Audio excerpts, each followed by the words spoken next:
आणि सांगत असताना तलाठी भरती असू दे नाही तर कुठल्याही विभागामध्ये जी शासकीय भरती निघते त्याच्यामध्ये बिचारे 5-5, 6-6, 10-10 वर्ष अभ्यास करतात, कष्ट करतात, नागपूर सारख्या ठिकाणी जातात, पुण्यासारख्या ठिकाणी येतात आणि मग अभ्यास केल्यानंतर जेव्हा पेपर हा द्यायची वेळ येते तेव्हा भाजपच्या काळामध्ये तो पेपर फुटतो आणि पेपर फुटल्यानंतर तिथं एका उमेदवाराकडनं 25-25 लाख रुपये मागितले जातात। आहेत का हो गरीबाकडे एवढे पैसा? गरीबाच्या पोरांकडे एवढा पैसा आहे का की 25 लाख दिले आणि तिथं तलाठी झाला?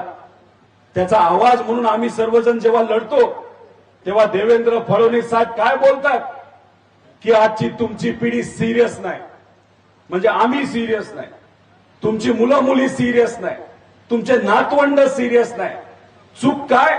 आपण आपल्या हक्कासाठी लढतो।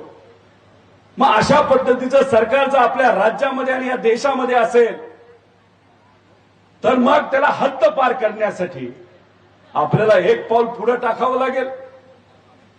इलेक्शन खऱ्या अर्थाने तुम्हालाच हातात घ्यायचंय। बलाढ्य शक्तीच्या विरोधात लढायला जोपर्यंत लोक एकत्रित येत नाही तोपर्यंत परिवर्तन होऊ शकत नाही आणि ते परिवर्तन करण्याची खरी वेळ आता या ठिकाणी आलेली आहे।